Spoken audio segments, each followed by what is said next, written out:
Começa agora. Espiritismo em Casa. Palestras espíritas para equilibrar o seu dia.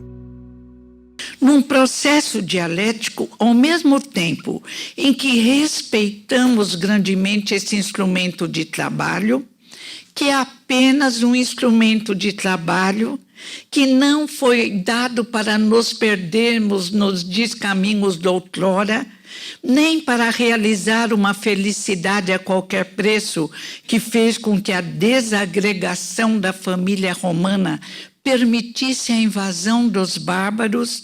Este instrumento magnífico de carne, nessa época de alta tecnologia, ainda não conseguem repeti-lo, visa a aprendizagem.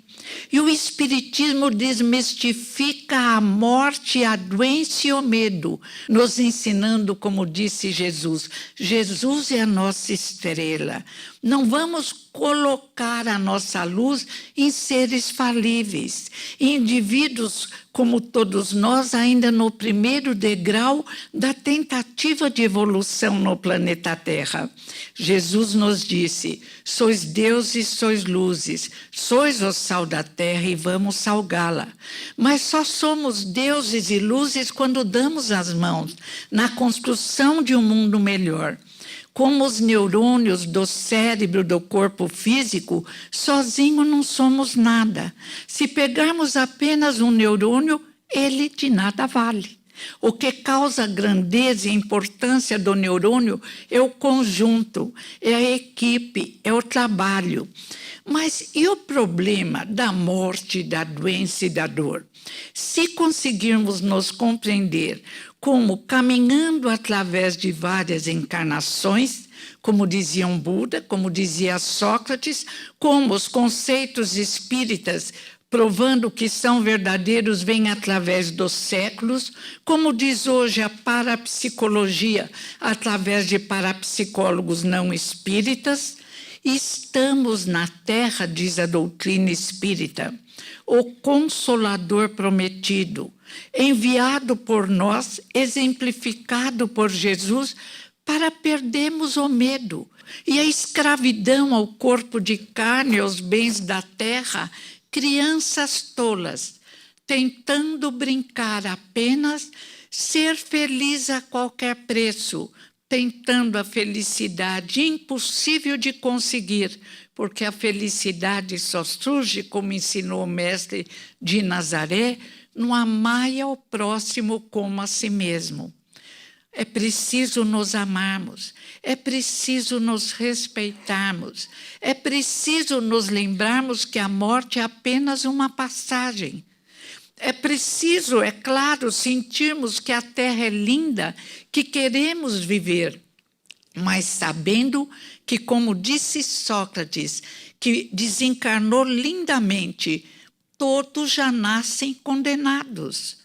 Todos estão na terra para bem utilizar o instrumento de trabalho e para depois, libertando-nos do corpo físico, lembrarmos de Jesus de Nazaré, que Paulo de Tarso diz: se Jesus ressuscitou, todos nós ressuscitamos. Essa corpolatria, esse apego ao corpo físico, traz tanto sofrimento, tantas operações desnecessárias, tantos desequilíbrios hormonais e físicos, mas somos espíritos, somos seres, pensamento e vontade, inteligências e morais do universo. Somos tão grandes, unidos no mesmo objetivo, viver como Jesus viveu na Terra. Crescer, como Paulo de Tarso conseguiu crescer numa única encarnação. E a gênese de Allan Kardec, por que sempre Allan Kardec? Porque só Kardec teve assessoria da equipe do Espírito da Verdade. Porque o querido André Luiz fala através de Chico para o doutor Arileques: se houver alguma discordância entre o que eu ensino e o que Kardec ensina, fique com Kardec. Amamos André Luiz principalmente pela humildade, pelo trabalho magnífico e pela compreensão da importância do trabalho do mestre de Lyon. A dor surge na terra. Alguns males, diz a Gênese num capítulo magnífico, o Consolador Prometido, capítulo O Mal e o Bem, Gênese de Kardec. Alguns males existem em mundos em desenvolvimento que visam o desenvolvimento da inteligência do homem. Qualquer estudante em qualquer escola sabe que vai ter que desenvolver os neurônios fazendo um esforço para entender lições mais difíceis. E na medida em que aprende umas lições, outras se apresentam e o desafio nos encanta. O ser humano adora ser desafiado, às vezes até em games e em brinquedos tolos. Por que não aceitamos pequenas dificuldades próprias do planeta? Por exemplo, uma dificuldade é envelhecer com classe, com alegria. Notando a energia diminui, mas o espírito se enriquece, o espírito se alegra, o espírito se projeta no mundo espiritual com mais facilidade. E se não houvesse esse desgaste do corpo físico, o nosso apego ao corpo seria muito mais intenso e dificultaríamos muito mais a hora da grande viagem, como diria Vitor Hugo. Ainda em A Gênese, encontramos outro capítulo lindo, simples, porque a Gênese traz a linguagem do grande pedagogo Allan Kardec, que dava as mãos, agora saiu um livro, Madame Kardec, estou lendo e adorando, mostra a grandeza da também pedagoga Amélie Gabrielle Boudet. Então, mais do que qualquer um de nós, Kardec sabe explicar as coisas. Instinto e inteligência, que concorda com a ciência tradicional. O instinto é o conjunto de atos repetitivos que levam o ser a agir quase sempre de forma correta. A inteligência é o produto de atos impensáveis. Ela permite criatividade, mudança e também caminhar por descaminhos que nos conduzem ao processo de dor. Mas, na medida em que o indivíduo desenvolve a razão, lembra Kardec, ele tem que dominar os instintos que herdamos dos animais e que modificamos, deterioramos, porque os animais não são tão criativos, caminham de forma quase sempre correta. Mas nós nos perdemos ao utilizarmos os impulsos próprios dos animais de uma forma indisciplinada, irregular e que pode nos causar problemas vários. Este é um dos motivos da dor. As paixões, o entregar-se aos impulsos inadequados do passado, o tentar repetir, como diria Buda, na roda das encarnações, as encarnações dolorosas, o desrespeito ao próximo, o desrespeito a nós mesmos. Jesus deixou claro, amar o próximo como a si mesmo. Nos amarmos, nos respeitarmos, esforçar a cada dia para nos tornarmos melhores. Eu gosto muito do livro de André Luiz, Sexo e Destino, quando ele faz uma prece por todos os que erram. E ainda diz, se vocês não se amam o suficiente para não agirem de forma errada, em nome daqueles que vos amam e esperam no mundo espiritual, não hajam tão errado. Porque quando vocês erram, vocês ferem e magoam aqueles que te amam.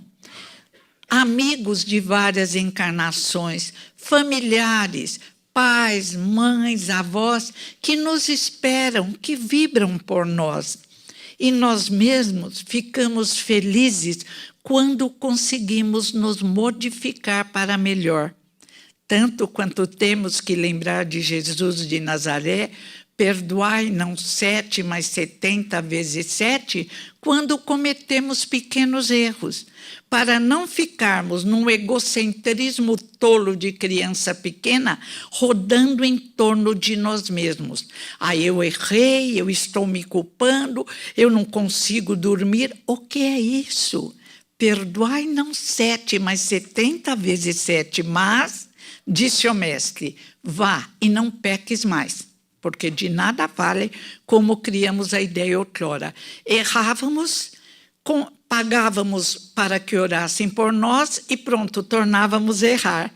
E seria uma encarnação onde o colar de pérolas da nossa existência, como diria Buda, seria uma pérola deformada, necessitada.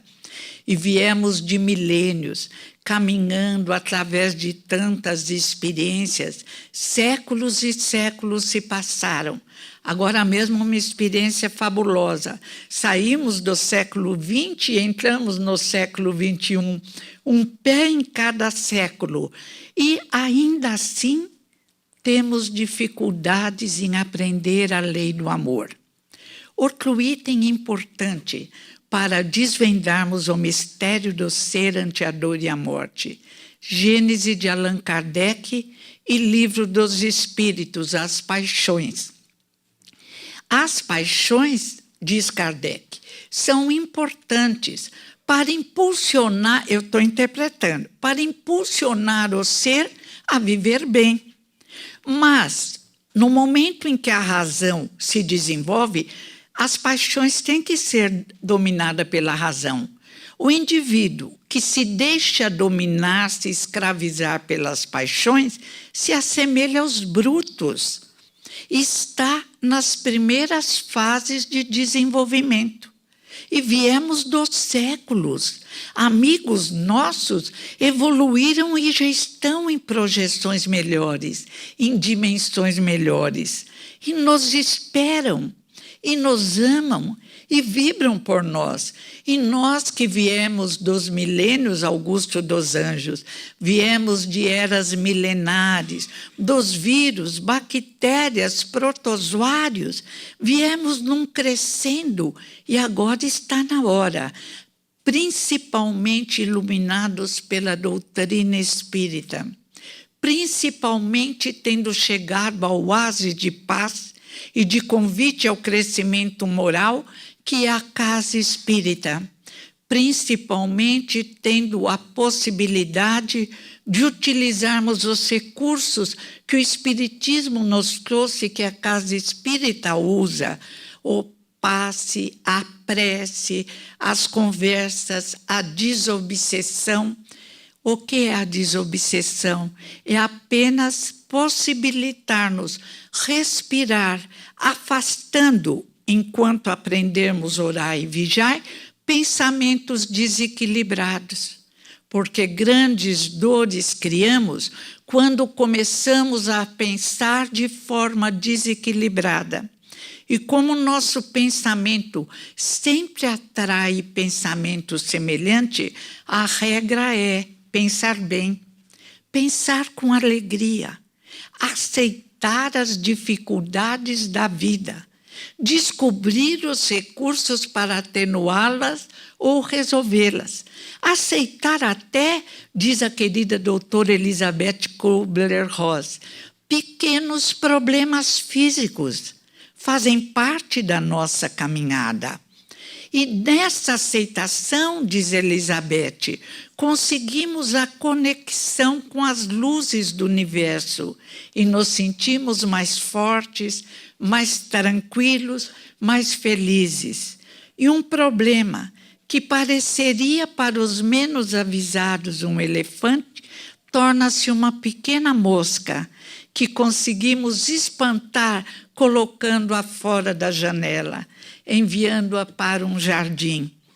Esta é a lição que a doutrina espírita nos traz. Não disse Jesus, sois Deus e sois luzes? Podeis fazer o que eu faço e muito mais? E a parapsicologia hoje demonstra esse crescimento, esse pensamento que disse Jesus se materializa quando pensamos. Herculano nos lembra nesse livro lindo, O Mistério do Ser ante a Dor e a Morte, ele lembra que devíamos já ter a mente mais dilatada, que devíamos já pensar como um indivíduo universal, que a nossa visão sempre fechada na cabana escura das nossas emoções desencontradas, fechada na cabana pequena de nossa família biológica, tendo dificuldade para nos compreendermos como todos irmãos, brancos, negros, muçulmanos, católicos, espíritas. A nossa dificuldade surge porque não conseguimos dilatar nossa visão. O homem coerente, ao mesmo tempo que deseja até uma fuga espacial, o homem coerente que deseja uma fuga virtual, fugindo à realidade através de buscas e programas da internet, este homem coerente tem medo de compreender esse universo iluminado que nos aconchega para nos convidar ao crescimento espiritual. O problema de hoje deixará de existir amanhã. A cada dia as coisas se transformam e, se permitimos, para melhor. E se momentaneamente o problema aumentar, uma hora ele passa. E Chico Xavier, o querido, impecável médium Chico Xavier, diz: não podemos mudar o passado, mas podemos construir um novo futuro. Um erro do espírita. Encontrei uma moça mergulhada em depressão profunda. Por quê? Espírita, frequenta a casa espírita, por quê? Aí, conversando com o marido, ele me contou. Não vou contar o problema, embora ninguém vá identificá-la. Um problema da infância. Um fato desagradável produzido pela mãe na infância. Mas que ser incoerente é esse que esquece telefones, datas de aniversário e que se lembra de um problema tolo que o magoou? É necessário amadurecer e crescer, perdoar 70 vezes 7, compreender que cada um ama como pode. Cada um faz aquilo que pode. Uns só sabem amar com agressividade. Uns chegam até a nos querer mal sem motivo algum, o motivo do passado. E não nos importa a opinião dos outros. A opinião importante é do Pai, inteligência suprema do universo, causa primária de todas as coisas, Deus. E é com Ele que conversamos ao levantar, agradecendo e pedindo força e coragem. E é com Ele que conversamos ao deitar, ainda agradecendo a todos os nossos ascendentes, a todos os responsáveis por nessa última encarnação, porque muito devemos àqueles que nos auxiliam e que ainda não podemos imaginar quanto somos auxiliados para caminhar agora, iniciar a caminhada ainda nos quintais, como diria Herculano Pires, do reino de Deus.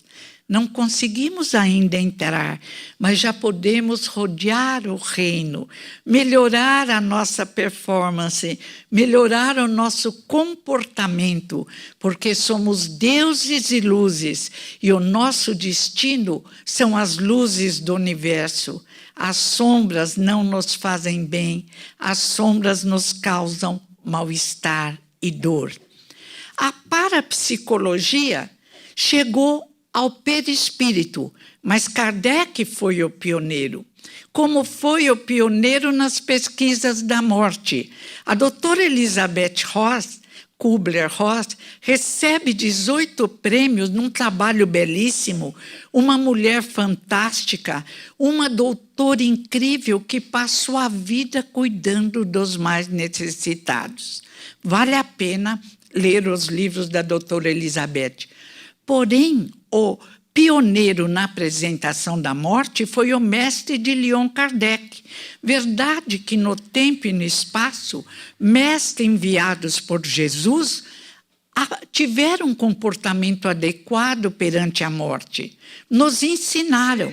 Hoje mesmo eu vi um WhatsApp que me mandaram de monges tibetanos que molham o pano no gelo e se enrolam e provam que conseguem produzir calor. Fiquei encantada, mas falei, Jesus ensinou uma realização maior.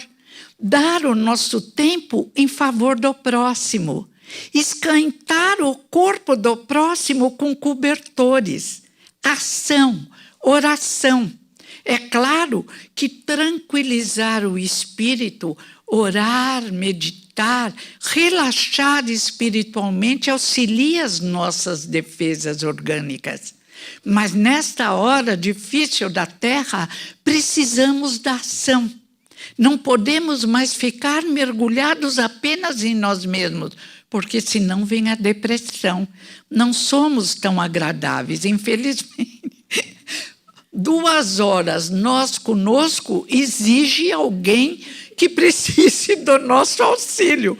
Uma sopa, como dizia o Dr. Hugo de Cambé, fazer uma sopa em benefício do próximo, atender uma criança ou um idoso, ter paciência com o familiar difícil, já encanta a nossa alma, já muda o nosso teor mental, já nos afasta do sofrimento e da dor. E nos prepararmos para a grande viagem. Chico Xavier brincava com muita humildade que ele não queria morrer, porque teria que começar tudo de novo. Nascer bebê, primeiro esperar a mãe engravidar, escolher uma outra família ou a mesma família, mas faz parte da vida. Ninguém quer morrer, inclusive o instinto de conservação é muito forte. Só aqueles que enlouquecem é que se entregam a uma morte fora de hora. Amamos a vida, mas também aceitamos o ciclo natural da vida, porque faz parte do nosso crescimento espiritual. A morte não nos assombra. Kardec nos apresenta os espíritos felizes. E podemos também ver os espíritos medianos. Os felizes são aqueles que cresceram, se desenvolveram, amam o próximo. A doutora Elizabeth Ross, a cada sofrimento na Terra, ela respondia que um ato de amor. Foi em busca dos aidéticos, quando não se sabia que a AIDS não era tão contagiosa. E, quando chegou a hora da grande passagem, ela fez, como conta seu filho no livro A Roda da Vida, com muita tranquilidade. Porque ela entendia que, encarnado ou não, em qualquer ponto desse universo infinito, somos o que somos. E carregamos conosco o nosso modo de ser, que já nos projeta na dimensão que nos é própria. A morte não realiza a grande mudança, apenas uma conscientização maior de erros, mas também de acertos. E Kardec apresenta Samuel Felipe, Condessa Paula, Dr. Jobard, espíritos felizes. Felizes com corpo físico, felizes sem corpo físico. Porque a mente, diz Heine, para psicólogo, não, adoro citar gente não espírita, doutora Elizabeth também não era espírita. Ela foi procurar sessão de materialização, acreditou na comunicação dos espíritos, mas lá nos Estados Unidos, onde ela recebeu 18 prêmios pelo trabalho, é um espiritismo diferente. Tem conceitos, os médios cobram, aparece em vários programas de televisão. E Kardec coloca os pingos nos is. Parte bem, faz a grande viagem de forma tranquila aquele que vive bem. Parte com dificuldade, a passagem se torna mais complicada aquele que vive mal. Aí perguntam, quantas horas deve esperar se quiser cremar o corpo? É o hábito. Tudo está no nosso pensamento. Existe uma comunicação no próprio Céu e Inferno, livro belíssimos de histórias reais, de um rei da Babilônia que o corpo é cremado, ele nem ligou, nem nota, era costume. Mas o que o atormenta e o faz infeliz? Os erros cometidos e a traição da mulher que ele amava, que o envenenou. Então, depende de cada um. Quantos têm dificuldade em dar um agasalho? Eu tenho uma amiga, ela tira tudo que ela vai dar e ela vai voltando tudo de novo.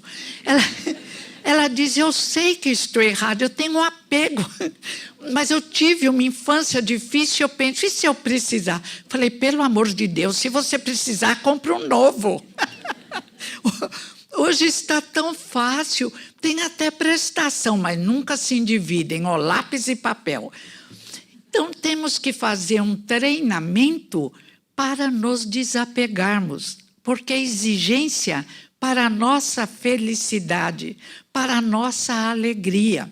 Apegamos-nos à família, apegamos-nos aos que foram, apegadíssimos aos que ficam, mas já temos que pensar que vai chegar a hora em que os veremos, ou de lá, ninguém sabe. Eu sempre brinco, qualquer dificuldade, já entramos numa casa espírita, por isso que temos que estar sempre numa, fazendo um tratamento, e para ter a ficha. Já chegamos, já somos atendidos.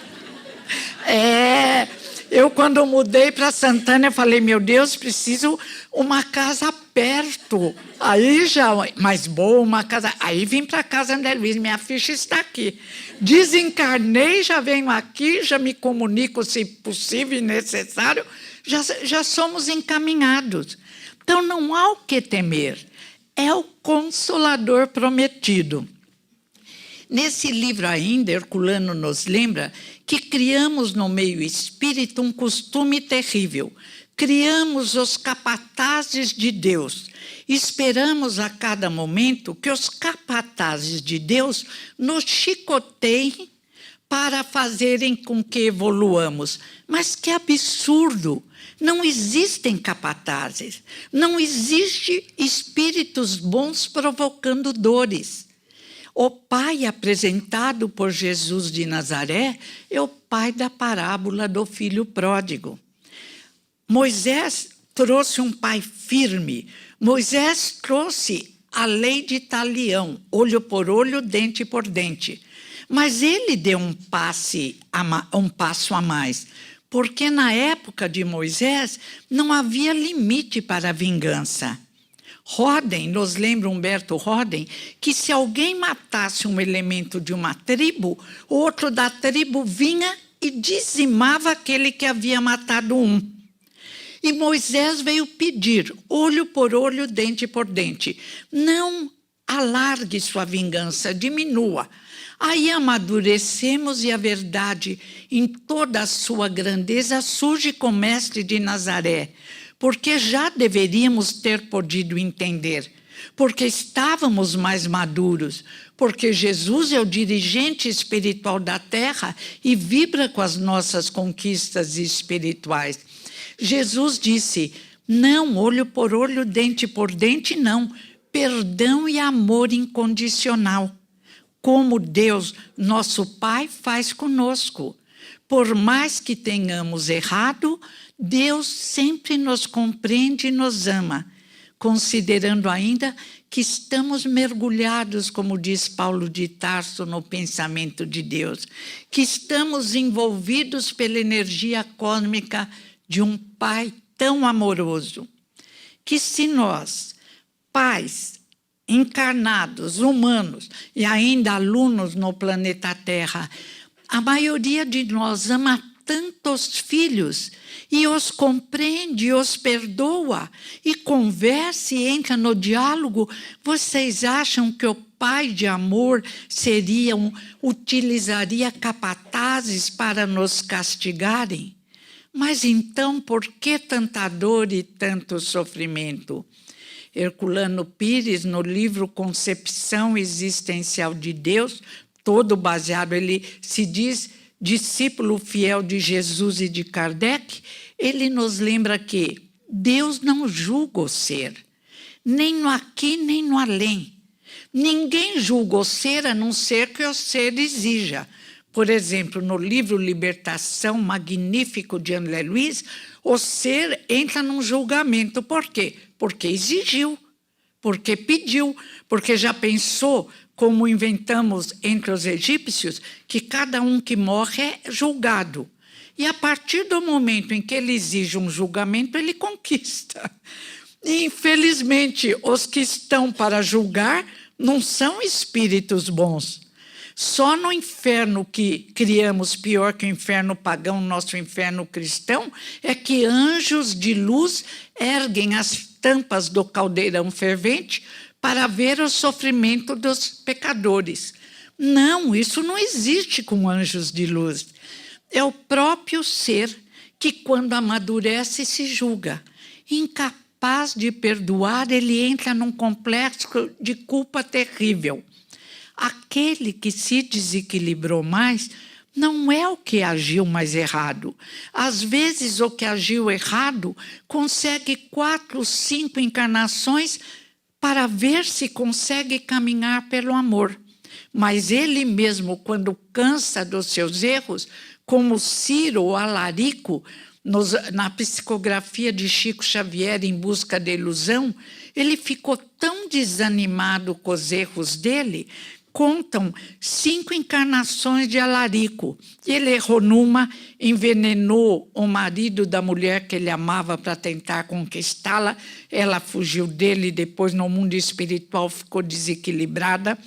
Depois ele tentou, como sacerdote, existem sacerdotes belíssimos, vede o Papa Paulo, o atual Francisco. Que indivíduo incrível, mas Alarico perdeu de novo a capacidade de evoluir. E assim foi, descendo a escada, até que ele orou e pediu: Deus, me ajude, eu quero crescer, manda-me a lepra. Puxa, que coragem, que loucura! E veio no tempo em que não havia remédio que controlasse. Mas conta como nessa hora de dor, de perda da cidadania, Alarico encontrou o livro dos Espíritos, o Consolador prometido, o libertador que nos liberta de nós mesmos, da nossa ignorância, dos nossos complexos de culpa, da nossa incapacidade de compreender o Deus de amor, que nos ama sempre, por mais que tenhamos errado, mas que também nos possibilita aulas de dependência através de lições dentro do nosso pedido, mais ou menos difíceis. Uma coisa é certa, todos somos destinados para a luz, todos vamos evoluir. Não adianta tentar ficar parado no espaço. Mesmo nos processos coletivos, quando estamos muito mergulhados na festa do mundo, a nossa sociedade encantada com o progresso tecnológico, mergulhada nos bens de consumo, no dinheiro, de repente o mundo todo é abalado por problemas que nós mesmos criamos. Herculano se pergunta nesse livro: muitas de nossas dores não serão produto de nossas loucuras industrializantes? É claro que criamos. Acabamos quase com as árvores, acabamos quase com os rios. No Brasil, os rios estão cheios de lixo e de plásticos. Mas que povo criança é esse? Afetuoso, recebe todo mundo com os braços abertos, mas se perde na organização do próprio pensamento e do seu país. Que povo magnífico, destinado a um progresso infinito e que poderia se transformar transformar o nosso país na pátria do Evangelho? Que povo que continua apegado ao mais fácil, ao imediatismo, à corrupção? Este povo precisa de luzes. E as luzes nós encontramos, nós que chegamos à casa espírita e outros que chegaram à casa espiritualistas, mas inevitavelmente o espiritismo apresentando a reencarnação dá a cada um de nós a possibilidade de compreendermos melhor a necessidade e possibilidade de crescer. O que falta para esse querido povo? Educação. Mas que educação? A educação tradicional, bem aplicada, já ajudaria. Mas se tiramos a música, a filosofia, a religião, poderíamos dar origem, todas as religiões, apresentar alguns vultos, Buda, Confúcio, Zoroastro, monges tibetanos, Jesus de Nazaré. Mas não tiramos tudo que podia ajudar. Tão desatinados que tiramos até o hino nacional. Os jogadores de futebol cantam com orgulho o hino. As crianças nas escolas não sabem mais o hino nacional. Então, falta educação. Educação dos pais e compreensão. Que os filhos não são nossos. Que os filhos que tanto amamos e pelos quais daríamos a vida são indivíduos do universo, filhos de Deus como nós. Continuamos a amá-los profundamente. Continuamos a dar a vida por nossos filhos, se possível fosse, mas que deixemos eles crescerem à luz dos ensinamentos de Jesus de Nazaré. Sem orgulho, sem o egoísmo, sem o egocentrismo que caracteriza o ser humano, nessa deseducação, em que para entrar numa universidade, para conquistar um emprego, ou mesmo, às vezes, um pequeno cargo numa casa espiritualista ou espírita, há uma briga de foice, como se fôssemos eternos nesse corpo físico maravilhoso.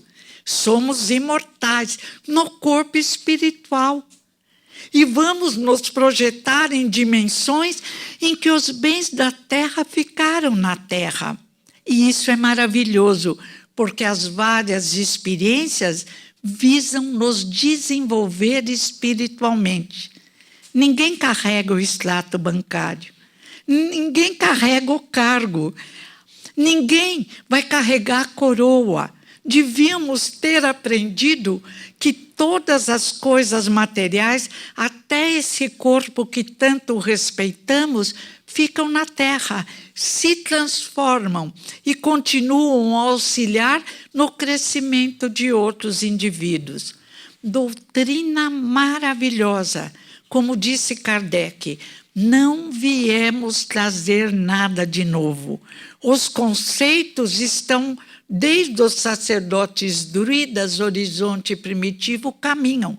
Mas agora chegou a hora em que não podemos alegar ignorância. Agora eles se tornam mais claros para todos nós. A possibilidade de pesquisa é maior. Basta sentar, e olha que eu sou ruim no computador, mas isso eu aprendi porque me interessa. Sentar diante do Google, digitar o que queremos. Hoje mesmo eu pus Inquisição no Brasil, que eu queria as informações. Está tudo lá com fotografias. Que época maravilhosa, mas não é para arrebitarmos tolos os pequenos narizes, porque perante o universo, se ficarmos arrogantes, vamos passar vergonha. Como o querido Trump, que devemos iluminar, fica ridículo, com a sua vaidade, com a sua arrogância e com o seu orgulho. Somos todos alunos, convidados a uma bela, grande lição, exemplificada por nossa estrela, Jesus, o Mestre de Nazaré. Somos convidados a aprender a amar ao próximo como a nós mesmos.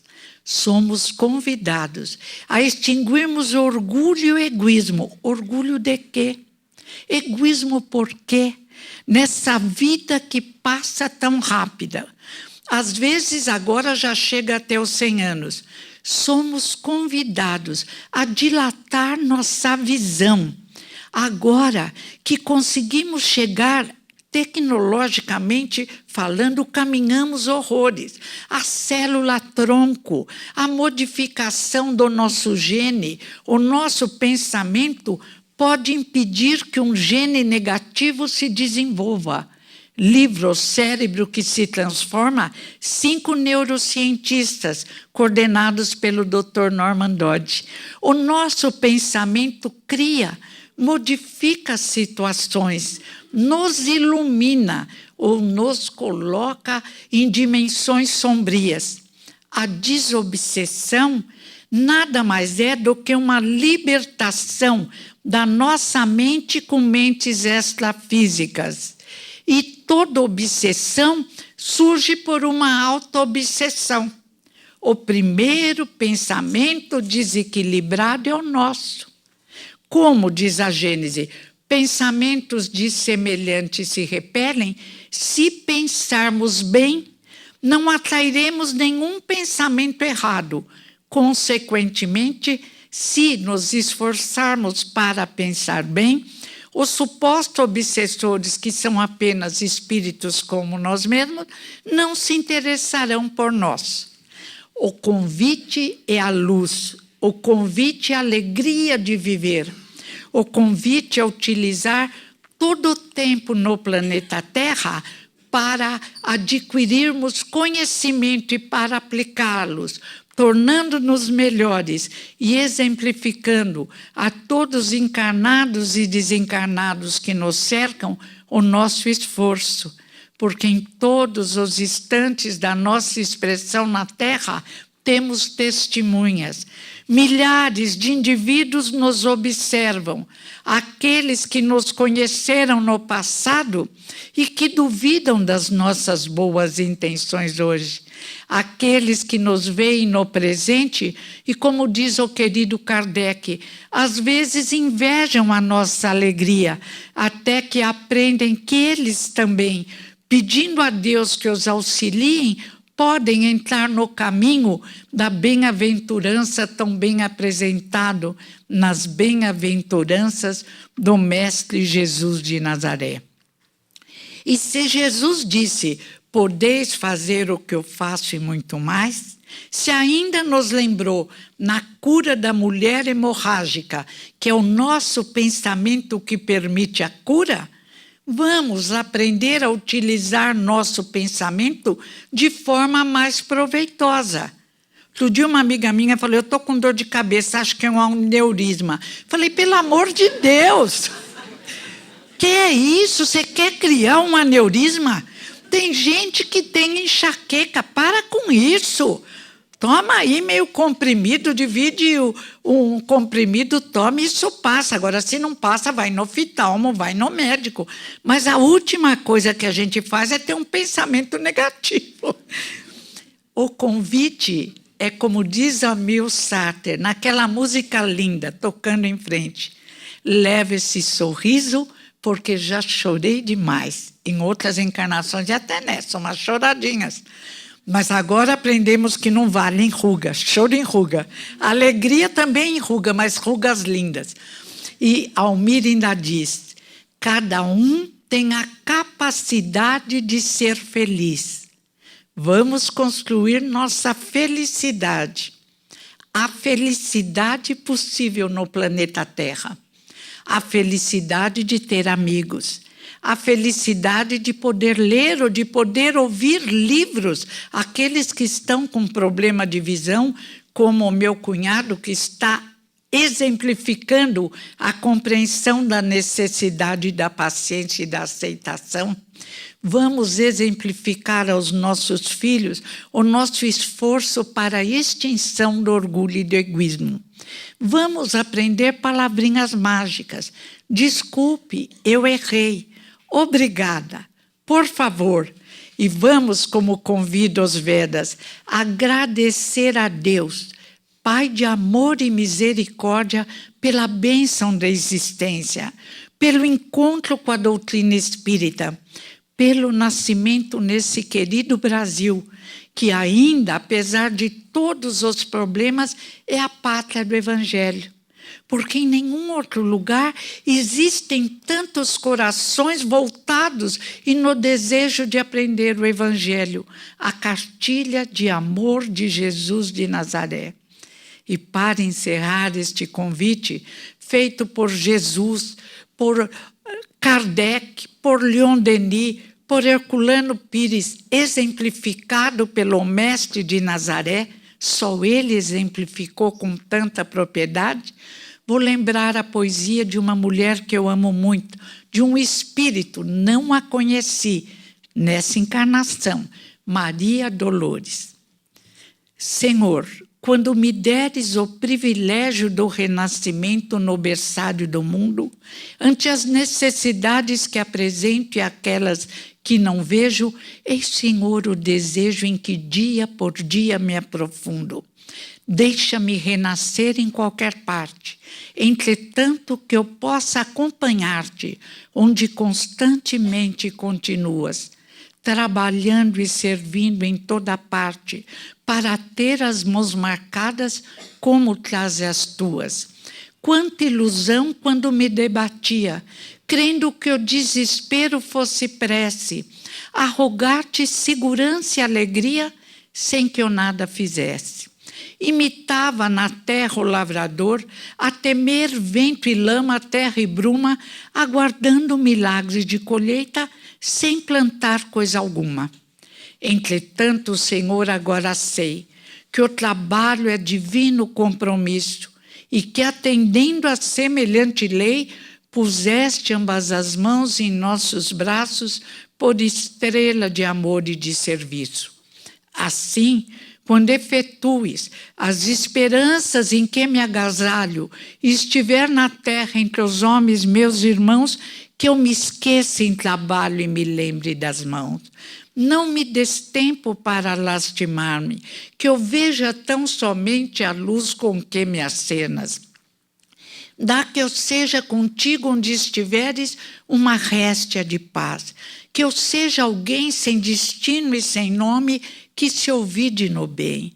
E se um dia uma cruz de provas e de agravos surpreender-me a tarefa e o coração, não me largues ao susto a que me leie. Ajuda-me a entregar as próprias mãos aos cravos da incompreensão que me rodeie, entre preces de amor e bênçãos de perdão. Ouve, celeste amigo, aspiro a estar contigo longe de minhas horas desregradas, onde sempre estiveste e sempre continuas, plantando amor em todas as estradas, para que eu também tenha as mãos marcadas como traz as tuas. Obrigada.